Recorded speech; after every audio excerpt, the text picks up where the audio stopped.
7, 6, 5, 4, 3, 2, 1. Blast off! Please rise and by the Andor Spirit for our opening hymn 354, We Laugh, We Cry.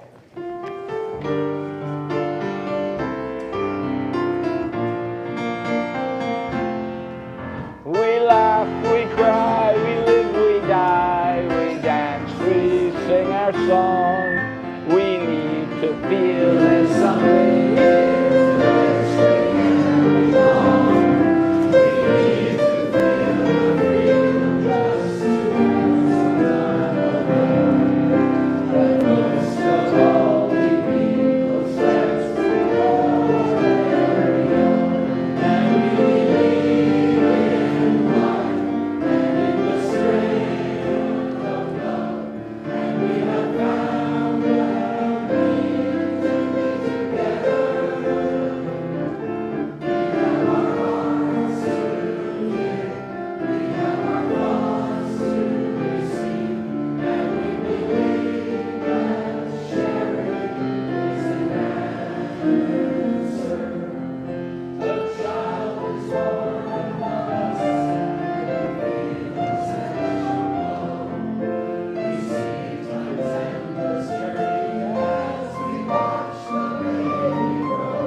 Good morning, and welcome to the sanctuary at the Unitarian Universalists of Sarasota. My name is Bill Payton. I am a member of the Board of Directories, and we especially want to welcome our visitors, and I noticed that we have several new visitors this morning. We want to welcome them, our visitors both here and on campus. We invite our visitors to participate in any of our events. We welcome visitors to find out more about us and Unitarian Universalism. and we invite you to consider registering on our virtual guest book, which you can find via a link on the homepage of our website at uusrq.org on the banner at the top marked Welcome Visitors. If you are in person, there is a sign-up sheet for visitors out on the table outside the sanctuary. And if you do, we will send you our weekly newsletter and Zoom links to our virtual events. As always, we invite you to join us for coffee. As always, we invite you to join us for coffee and conversation after the service. But today, our service is about the proposed Amendment 2 changes. This is a significant event, and we are holding a conversational conversation today immediately following the service. So please stay with us. If you have ever wanted to learn about and feel how a Chalice group, part of our small group ministry, feels and how you can build a greater connection, then drop in this Wednesday in the library at 11:30. There are other dates in May and June, so please check your newsletter. And today, we have a Share the Plate, and with us to speak about Booker Promise is Eric Young.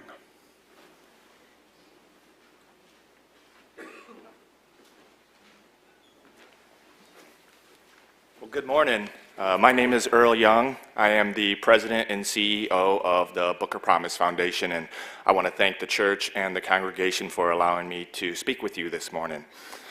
Most people are not aware, but 76% of students at Booker High School live at or below the federal poverty line. Let me re-emphasize that. Yes, more than 3 out of 4 students, 76% of students at Booker High School live at or below the federal poverty line. That is why the Booker Promise program was created, to ensure that marginalized students at Booker High School are equipped with the tools and the resources so that they can identify their skills and their strengths and to connect them to a comprehensive post-secondary plan. So when working with students, our objectives are clear. First, we want to ensure that students are academically successful while at high school and that they graduate with their high school diploma. That when those students graduate, they graduate equipped with a comprehensive post-secondary plan, and that they are provided with the tools and the resources to implement that plan and be successful along life's journey. So how do we achieve our mission? First, all students are connected with a caring mentor to support them along their journey. Our students are assigned a professional college and career coach to help guide them towards creating a post-secondary plan. All of our students are required to attend monthly college and career and life readiness skills workshops where we cover a variety of topics. Our students are provided with technological resources if needed, such as laptops or specialized software if their program requires. Our students are provided with additional academic support services such as one-on-one tutoring, group tutoring, and access to ACT and SAT test prep services. And finally, we provide our students with financial resources and support. We ensure all of our students apply for various forms of federal aid, state aid, institutional aid, and private scholarships. But upon acceptance into the Booker Promise program, all of our students are promised and awarded the Booker Promise 2-year tuition scholarship, covering 2 years' worth of tuition at any college within the state of Florida. Yeah. Thank you. But we can't do it alone. As previously mentioned, 76% of students at Booker High School live at or below the federal poverty line, and unfortunately, we do not have enough resources to support all of those students. So I want to thank you for allowing me to be here with you this morning and for believing in our mission. Together, we are helping to bridge the opportunity gaps for our scholars, and we are making the Booker Promise a reality. Thank you.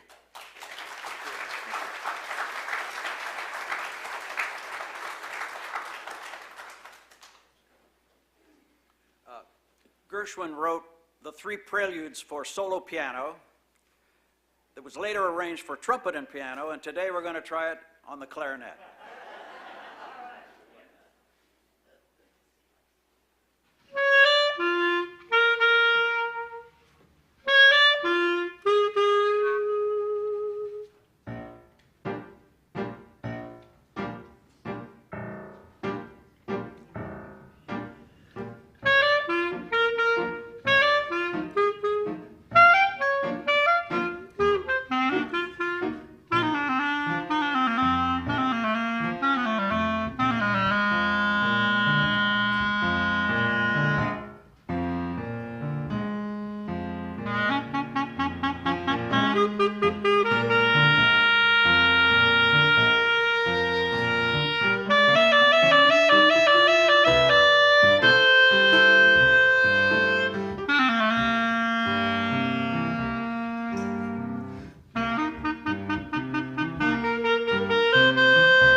Thank you. Our opening reading today is from the president of the Unitarian Universalist Association, Sofia Bettencourt. How are we called to set aside much of what we have known for long enough to not only imagine new ways of being, but to catalyze the work that such inventiveness requires?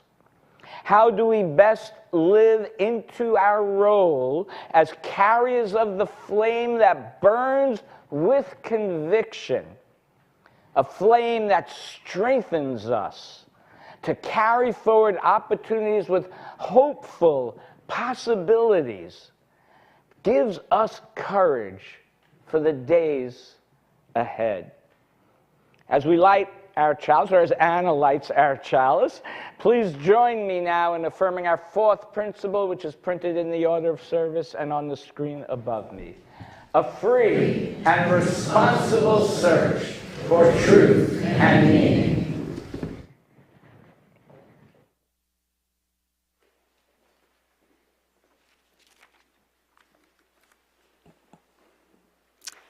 Good morning. So before I read to the story today, I'd like to give a shout out to John Yoder and all the men's groups. Over the past several weeks, they have tirelessly painted the West Wing rooms, and I'm so incredibly grateful. Thank you. Yes, thank you. And I invite everyone here to stop by and see how bright and inviting the rooms look now. It's always good to have a refresh. So, today's story is Where Oliver Fits by Cale Atkinson. Do you ever wonder where you fit? Could it be here? Or maybe over here? Well, Oliver wondered too. Oliver couldn't wait to see where he fit. He wanted to be part of something exciting, something wild, something out of this world. And on his first try, It didn't go well. You're too blue, not enough red. His second try wasn't much better. You're too round, and you're not enough square. And on his third try, well, all he got was a laugh. Ha ha. Being myself is getting me nowhere, Oliver thought. Maybe I have to be more like them and less like me. If they want red, I can be red.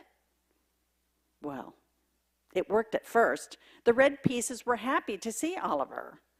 That is, until the red rubbed them the wrong way. Then Oliver thought, okay, forget my color. How about my shape? If they want square, I can be the squarest there is. They laughed. Too square and not nearly enough round. So Oliver tried lots of things. Too tall, too short, too pointy, too bulky, not right, all wrong. But no matter what Oliver did or how hard he tried, all he heard was no, no, no. That's it, Oliver shouted. If someone else is what they want, someone else is what they'll get. And in a flurry, Oliver cut and taped and glued until he was nowhere to be seen. I'll be sure to fit this time. So as he approached the purples, they said, "Oh, hello there." The other pieces greeted him. "Please join us, friend. We love your fancy shape. And what fetching colors. Where have you been hiding? Where have you been?" So Oliver joined them, and guess what? He fit. He fit so well that no one had a clue it was really him.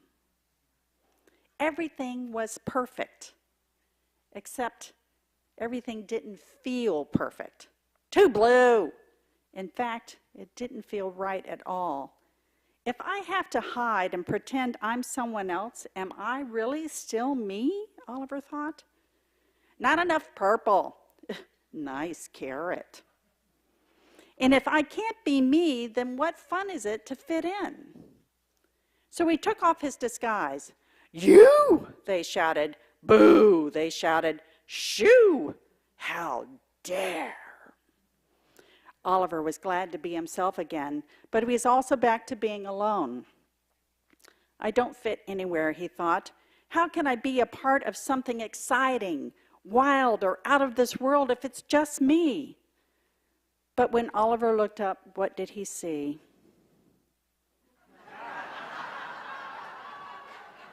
Well, we hope so in his near future. But for now, Oliver saw he wasn't alone. Others had also taped and cut and glued in search of their fit too. And Oliver discovered that you can't rush or force your fit. All you can do is be yourself. And if your fit will find you, and it will feel perfect. So don't forget, no puzzle is complete without every last piece, including you and Oliver too. So the wonderful thing about Unitarian Universalism is that we do not require anyone to conform to a strict belief system in order to belong. We let our principles and our values guide us in how we relate to the world and everyone in it. There are no rules that you must follow.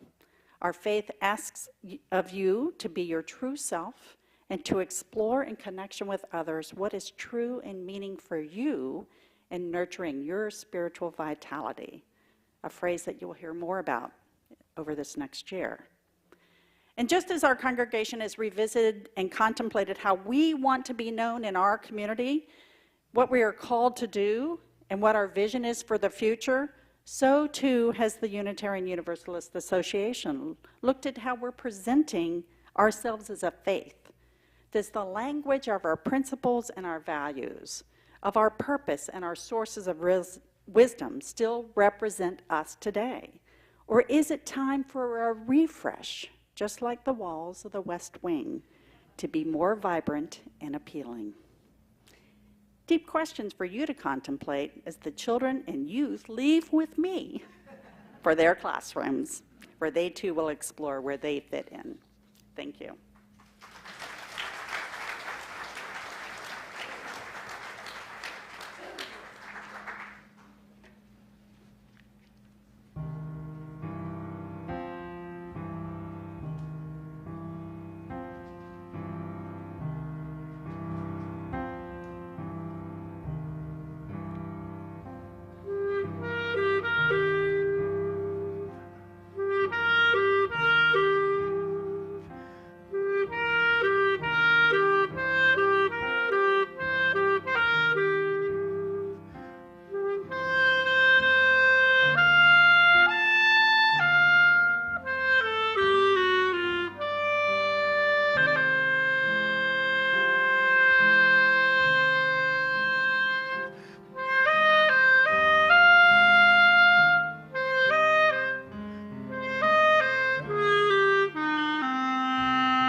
Our centering inwards today are from the Tao Te Ching, verse 1, translation by Stephen Mitchell. There are literally hundreds upon hundreds of translations, but well, this one might not be the most technically accurate. I find it the easiest to comprehend.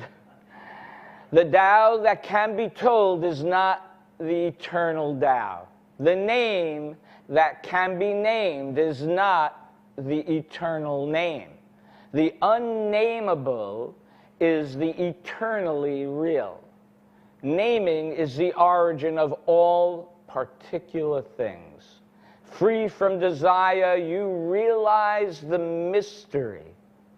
Caught in desire, you see only the manifestations. As we now go into a time of silence, let us contemplate what is real and what are manifestations of our desires.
Good morning again. Let us pray.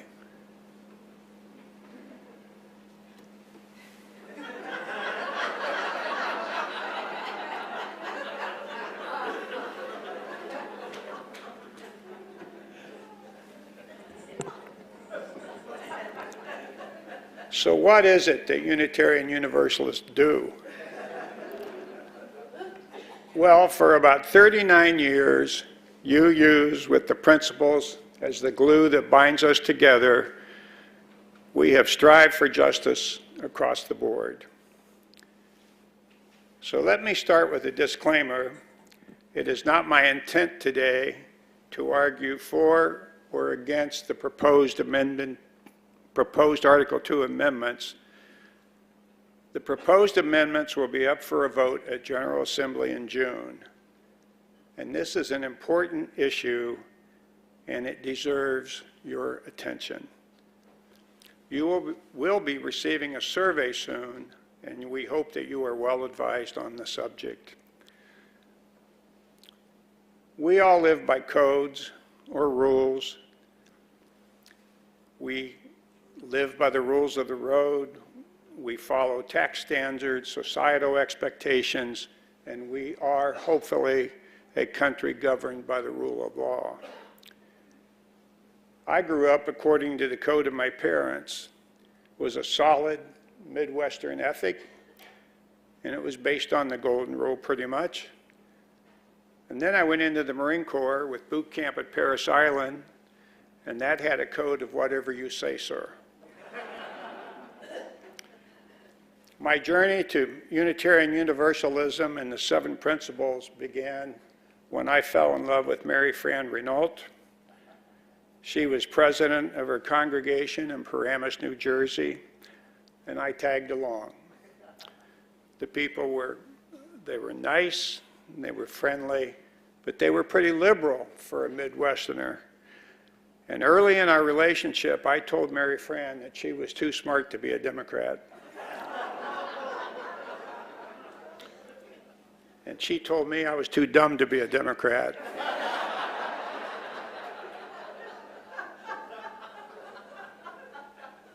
So it wasn't the liberalism that brought me to Unitarianism. My journey was more about faith, or the lack of it. I was raised Methodist. I did summer camps. I was president of our youth group. And then I married a Catholic, and I attended Mass for years. But somewhere along the way, I realized I didn't believe in the miracles. I didn't set out to disprove it. I just didn't believe it. And one day I was talking to our then interim minister, Reverend Margaret O'Neill. We were at a Discover UU session, and I told her, I don't believe and I'm going to hell. And she said, Bill, you don't have to go to hell if you don't believe in hell. Now, I know that sounds funny, but that literally lifted a weight off my shoulders. It was a physical feeling. And we talked about the fourth principle, a free and responsible search for truth and meaning. And we talked about letting religion evolve as our world and our civilization evolves. And I signed a membership book that Saturday afternoon. So I got my first desktop computer in 1993. And up until that time, I was a bullet point type of guy. I was in marketing, and I always made sure that wherever I went, there was an overhead projector. And I would put up my slides in outline form with lots of bullets, and I had a spiel for each bullet. So when I became a UU, I thought it was really cool that we had a bullet point of 7 principles. And of course, now we have 8. They provided us with an elevator talk on the basics of our faith. I can't say that I know every one of them by heart, but I have the gist of them in my head. And they give me purpose and guidance, and they are my moral compass. And we affirm one of our principles each week, and it adds value to our services. I do know the first principle, and when people ask me about Unitarian Universalism, I always recite the first principle.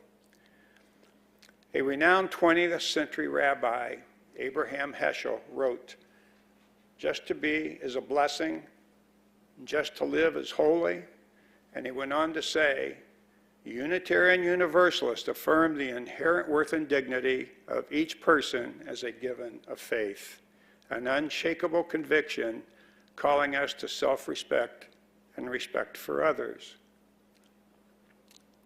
Rabbi Heschel, if you'll excuse the pun, affirmed the greatness of our first principle.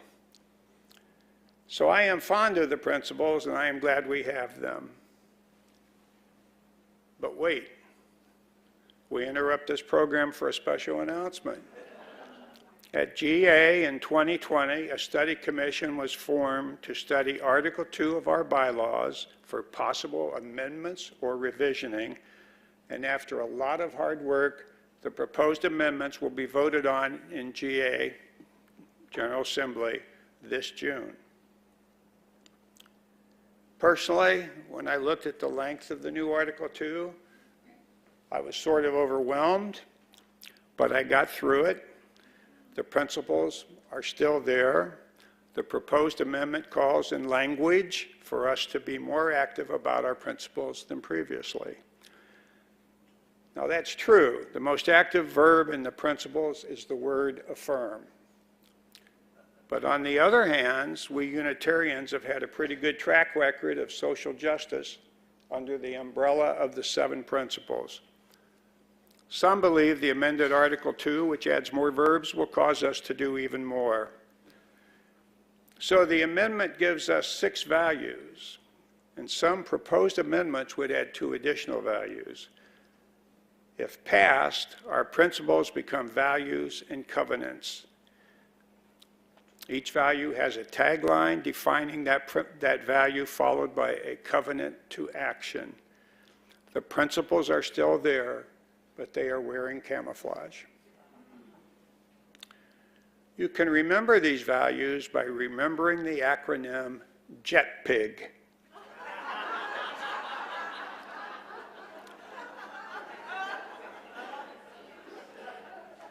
J is for justice, E equity, T transformation, P pluralism, I interdependence, and G generosity. So Jay only gave me 10 minutes, so we don't have time to discuss all these values. And it is not my intent to lead a study group this afternoon or this morning on the values. We've held classes on them, but my point is, and the point I want you to have today, is that your delegates will be voting on Article 2 in June. And Article 2 deserves your attention before that happens. Let's just look at 2 examples. Let's look at the first principle, the inherent worth and dignity of every person. And now look at the value. We declare that every person has the right to flourish with inherent dignity and worthiness. And that should sound familiar. The covenant is we covenant to use our time, wisdom, attention, and money to build and sustain fully accessible and inclusive communities. The fourth principle, a free and responsible search for truth and meaning, compares to the value pluralism. We celebrate that we are all sacred beings, diverse in culture, experience, and theology. And the covenant, we covenant to learn from one another in our free and responsible search for truth and meaning. And again, that should sound familiar. We embrace our differences and commonalities with love, curiosity, and respect. So you see the relationship to the fourth principle. And so it goes. Again, we do not have time to compare all the principles and the values today. Suffice it to say, they are different than what we have known, and this study deserves your attention now. If you said that several times now. An important vote is coming up. You will receive a survey in a couple of weeks, and we want to know how you feel about it. One thing before you finalize your feelings: at the heart of the values and covenants is the word love. And I thought, okay, so what? We are Unitarians. We stand on the side of love. We strive to build a beloved community. We affirm the inherent worth and dignity of every person. And there are so many people out there we do not know, people of color, people of different sexual orientations, people that are just lost and have nowhere to go, and we are supposed to love all of them. Our choir recently sang a piece called No Greater Gift. That's by Ruth Schramm, and the first verse read like this: though I speak the language of angels, though I know all there is to know, if I have not love, I am nothing at all. There is no greater gift than love. And yet the word love does not appear in our 7 principles, and I found that surprising. If this sounds like I favor the new Article 2, please don't jump to that conclusion. Inspired by the principles, every time we sought justice, sought equality, or sought inclusion, in my mind, that's an act of love. So this is a photo of me as a 16-year-old. I was tall and I was skinny, and I went wherever the wind and my ears took me. I played a lot of sports, and my dad thought I should excel in basketball, so he put a hoop up on the garage, got me a basketball, and I wasn't very good. I couldn't dribble, I couldn't pass, I couldn't shoot. someone suggested putting air in the ball, and that just made a big difference. But I played a lot of sports, and sports are regulated by rules, and that's because fair is fair, and everything should be fair. And I think that in life, fair is also fair, and not every segment of society is treated fairly. So when we can treat them a little better, that is an act of love. Nothing is black and white in today's world. Every issue has become muddled, and everything is gray. And so I look to our 7 principles as rules to live by. A man was watching his dog and asked the owner, watching a dog, and asked the owner, why is he always chasing his tail? He never catches it. The owner replied, it's not about catching the tail, it's about the chase. So I continue to chase and aspire to the principles or the values. Again, it's not my intent to campaign either for or against the proposed Article 2 amendments. They deserve your attention. Take a look at Article 2. Make your own decisions. It's good to get in touch with our faith. And whether or not we are committed to the principles or the values, one thing will not change, and that is your desire to give generously and our willingness to receive. Please be as generous as you can, and remember that we are looking at Booker Promise as a special plate. Thank you.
So I forgot originally, usually I do the welcome, but I forgot to introduce myself early. I am Reverend J. Wolin, the settled minister here. Our reading today, second reading, is from the American Creed by Reverend Forrest Church. Church paraphrases the Puritans' essential covenant as this: we pledge to walk together in the ways of truth and affection as best we know them now or may learn them in the days to come, that we and our children may be fulfilled, and that we may speak to the world in words and action of peace and goodwill. And now, one more time for Fred Sirasky.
Thank you, Fred, for sharing your gifts with us.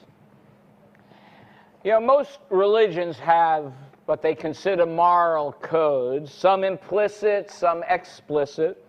The Jewish religion has 613 laws, including the 10 Commandments.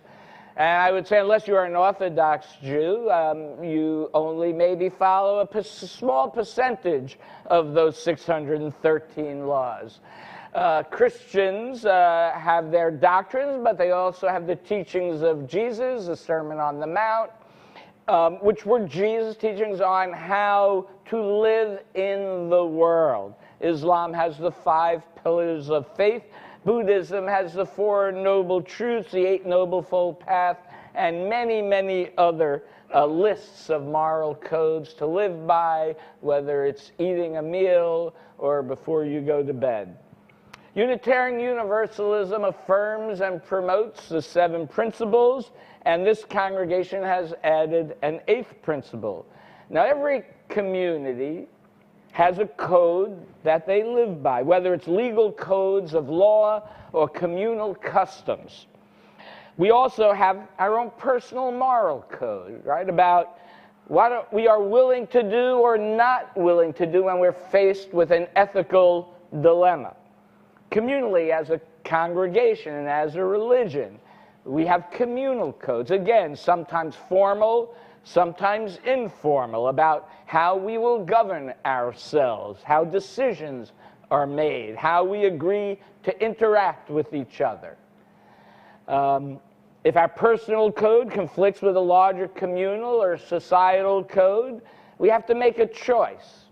Now, some people choose to follow codes blindly, and so if you're, in the armed services, as Bill was mentioning, you either follow those codes or you're out, right? Or you suffer in other ways. right? Some people are willing to make compromise, and I don't mean that in a negative sense. People have differing ideas about things, and we come to a mutual understanding of what we can live together with, right? And then there are others who reject codes. Now, sometimes there are consequences to not following those codes, and sometimes there isn't. The reading by Forest Church, though, paraphrasing the Puritan Creed, is important as it helps us understand how we came to govern ourselves as a religion. We are technically an association of congregations that voluntarily join together, as opposed to a denomination. I know it's a very fine point, but it is a crucial difference. The Puritan Creed was written in reaction against both a Catholic papacy in Europe, as well as a Presbyterian model of governing religions, which includes a council of elders whose governing authority was outside the congregation. So this congregational policy or governance, that's really, if you've heard the phrase congregational polity, moved decision-making and moved power down to the congregational level, right? It culminated in a written document in 1648 called the Cambridge Platform. And this is why you as members get to vote on who is your minister. You get to vote and have the ability to ordain ministers. And we as a congregation get to vote on changes to our religious documents. And matter of fact, we are required to, every 15 years, to re-look at those documents to make sure they are still valid. And again, as the Puritan Creed said, in the ways of truth and affection, as best we know them now, or may learn them in the days to come. So by saying, or may learn them in the days to come, it is the realization that we are going to change. Change based on new knowledge and new experience. Change based on new people walking in our doors every day. Universalist minister, Reverend Lewis Fisher wrote, Universalists are often asked, where do we stand on an issue? And the only true answer to give to that is that we do not stand at all, we move. Or we are asked to state what our position is. Right? Again, we can only answer that we are not staying to defend any position. We are on the march, end quote. For those newer to our religion, we are a consolidation of two religions, the Universalist Church of America and the American Unitarian Association, and they consolidated in 1961. Now, the Universalist Church of America had numerous statements of belief throughout their history, dating back to 1790, and they were decidedly more Christian. Even as late as 1953, their statement of belief included, we avow our faith in God as eternal and all-conquering love, and in the spiritual leadership of Jesus. Unitarians only once after the Civil War passed a national statement of faith, which was decidedly a pious Christian statement, as they tried to defend themselves against wanting to still be defined as Christians. And many individual churches and ministers as well created their own statements of belief throughout the years. Many of those statements are still repeated in UU congregations every week throughout the country. There is the 19th century Ames Covenant. In the freedom of truth and the spirit of Jesus, we unite for the worship of God and the services of all. I have never been in a congregation that said that, but I am told there are a few out there. The more common one is the Blake Covenant, also 19th century. Love is the spirit of this church, and service is its law. This is our great covenant, to dwell together in peace, to seek truth in love, and to help one another. And the 20th century Griswold Covenant, early 20th century, that for 19 years as a member in Orlando, we sang every week as a doxology. Love is the doctrine of this church, the quest for truth is its sacrament, and service is its prayer, to dwell together in peace, to seek knowledge and freedom, to serve humankind in fellowship. Thus do we covenant with each other. Thus do we covenant with each other. It's been 12 years since I've done that, so I am actually, I impressed myself. But, you know, it's interesting, when I went back to actually look at the actual Griswold Covenant, I see we didn't sing all the lines. We didn't sing the line that says, to the end that all souls shall grow into harmony with the divine. And as well, the last line was adapted from the original, thus do we covenant with each other and with God. So so we are an adaptive religion. We change, we adapt, we make meaning in ways that are meaningful to us. We decide. I say this because the most common question I get about Article 2 is, if it passes, can we still use our 8 principles? The answer is yes. If we can use a 19th century and early 20th century statements, right, we as independent congregation that freely associates with the Unitarian Universalist Association can use any principle or value or statement that we choose to. I also want, though, separately to point out that Article 2 of the UUA bylaws includes more than just our principles.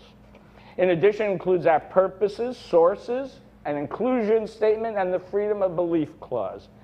And some of the proposed recommendations, particularly for the purposes and the sources, have been changed significantly. So again, I encourage you to review those. The one rock-solid thing that does not change is the statement of freedom of belief. And I think that is the core of who we are. We take this as a given in many cases. However, it was not always that way. In Unitarianism, it was not until 1898 that they passed the Freedom of Belief Clause. As I said earlier, after the Civil War, they passed a Christian statement of belief, and many ministers and churches were forced to leave the American Unitarian Association in the second half of the 1800s. In the Midwest, Unitarian freethinkers churches formed the Western Unitarian Conference and became an independent organization. In the East, many freethinkers created the Free Religious Association. This tension of the status quo and change has always been with us.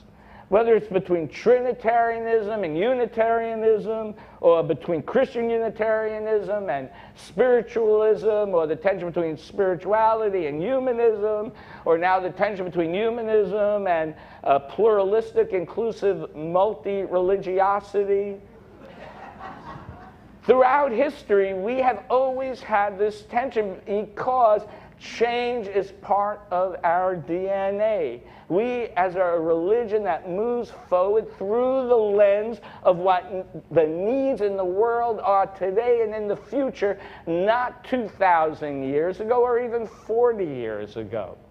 Individually, change can be uncomfortable, I admit it. If you look back on our history, it's always a progressive side of the religion that we hearken back to. But in the moment, we always struggle with it. In the end, we always realize, though, that we are stronger together. Again, that Midwest Association, a Free Religious Association, as soon as they put the Freedom of Belief Clause back in, or put that in, they all came together because we are always stronger together rather than segmented and fragmented. This is why the Freedom of Belief Clause is always with us. We realize we can be Christian and free thinker, we can be and humanist and multi-religious. It doesn't have to be either or. And I honestly do not know, how I'm going to vote. As a minister, I do have my own vote at General Assembly. There are things I really love about the proposed changes, and there are things I don't love about them. I think that's kind of common, for everybody. But the greatest aspect of this potential change are the conversations that it has engendered over the last really 2 years, if you've been engaged with that, of who we are and how we define ourselves as a religion. So however one feels about it, about this new Article 2 proposal, whether it passes or not, I found those conversations to be richly rewarding in and of themselves. And isn't that what we really want? To delve deeply into the meaning of things? The Tao that can be told is not the eternal Tao. The name that can be named is not the eternal name. Whatever we try to put into words which it deeply moves us, it will always be imperfect. But still, there is an importance to naming things, right? Is a mark or a line in the sand for a moment in time, a statement that says, this is who we are now or who we aspire to be. It will always be imperfect. And we may vote to change Article 2, or we may vote to keep it as it is. What is important is that we engage and participate with openness and honestly, and most importantly, with love. May it be so. I now invite you to rise in body and or spirit for our closing hymn. Number, who's going to shout it out for me? 1028, The Fire of Commitment.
What is in a word? A lot, actually, yet it will always be an approximation of meaning based on our context, past, present, and future. As we move forward, let us speak with loving mindfulness. Let us welcome with an inclusive heart. And let us act based on our values and our principles, whatever the words may be. Please join me now in extinguishing our chalice. The words will be on the screen.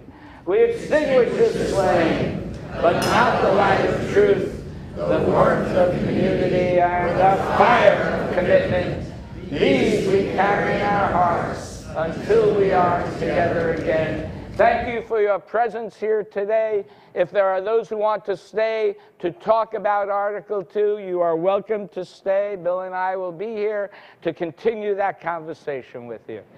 Go, and if not, go, eat, drink, be merry, have fun, do good.